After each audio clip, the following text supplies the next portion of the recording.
Eliduc is a Breton lie by the medieval poet Marie de France. The 12th and last poem in the collection known as the Lay of Marie de France. It appears in the manuscript Harley 978 at the British Library. Like the other poems in this collection, Eliduc is written in the Anglo-Norman dialect of Old French, in couplets of 8 syllables in length. At 1184 lines, it is the longest of the lay attributed to Marie de France. The text of the lie notes that its correct title should be Eliduc and Gillian, but the name Eliduc has stuck.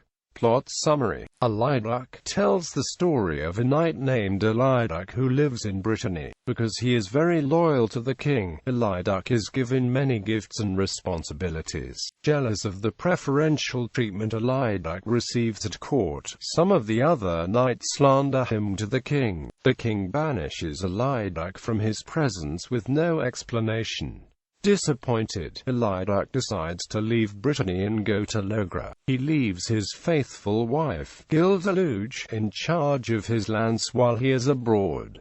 Once in Logres, Eliduc hears about a king who lives near Exeter. This king does not have a son, and he is being besieged by another king who wishes to marry his daughter. Eliduc decides to fight for the king and he ultimately helps him win against his enemy. Eliduc soon attracts the attention of the princess Gillian, who decides to send him 2 tokens of love, a belt and a ring. Eliduc accepts these gifts, and the love of the princess, in spite of his marriage. Eliduc and Gillian live happily for some time until word reaches him that his former king in Brittany needs him. Eliduc leaves Logres and Gillian asks to accompany him. Instead, Eliduc convinces her to set a date for his return. Eliduc returns to his king and wife in Brittany. Although he tries to hide his pain of the separation from Gillian, she realizes that something is wrong. When the date arrives for him to return to Gillian, he goes to Logres with the intention of running off with his lover. Eliduc sends his chamberlain to Gillian, who agrees to leave with Eliduc.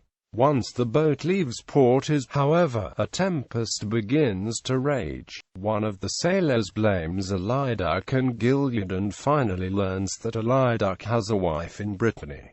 Distraught as she faints, thinking Gillian has died, Eliduc tosses overboard the sailor who accused him, and the storm subsides. When they finally reach land, Eliduc decides to go to a chapel deep in the woods where he will bury Gillian. He goes to visit a hermit he knows near the site, but the hermit has recently died. Eliduc's comrades want to leave Gillian in the tomb with the hermit, but Eliduc resists, claiming he still wants to build an abbey, a church there. He leaves Gillian in the hermit's chapel and returns to his wife to think about the plans for his abbey. Eliduc is happy to see her husband but soon realizes that his mind is elsewhere. She has one of her servants follow Eliduc one day when he goes to the chapel to visit Gillian's body. Eliduc soon follows to discover the source of her husband's sorrow. Seeing the young woman, Eliduc understands immediately that this is her husband's lover, and she mourns the young woman.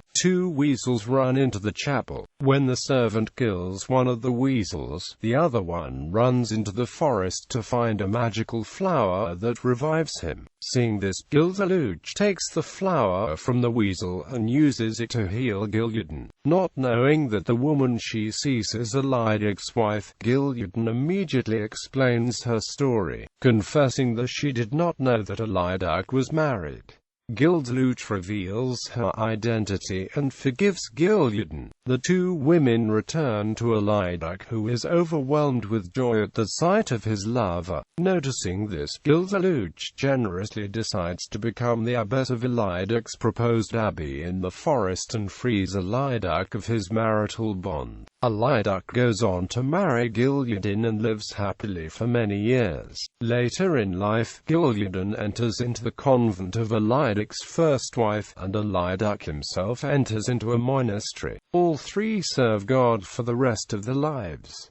Analysis and significance. Eliduc is one of several of Marie's Lais dealing with adultery and the importance of fidelity in love. It has been speculated that Marie arranged her poems as they appear in MSH in order to pair a short, tragic poem with a longer one on the power of love and the importance of fidelity. If this is true, Eliduc may be compared with the previous poem, Chevrefoil, a short lie about the adulterous love of Tristan and Isolde that eventually caused the lovers' deaths. The incident on the boat alludes to the biblical account of Jonah. God sends a tempest to punish Jonah for his disobedience. However, in the Bible, it is the offender who is thrown overboard and not the accuser. In the Middle Ages, the weasel was believed to be skilled in medicine and have the ability to heal death. Though Eliduc does not have any overt connections to the Arthurian legend, Gilligan's home, Logra, is traditionally the name given to King Arthur's realm. Additionally, characters named Eliduc or other variations on Eliduc appear in Arthurian stories. Unlike most of Marie's Lais, Eliduc is not found in Old Norse translation, but the motif of a character learning about healing plants by observing weasels appears not only there but in the Icelandic Volsunga saga, which seems to indicate that Eliduc was known in Iceland in some form.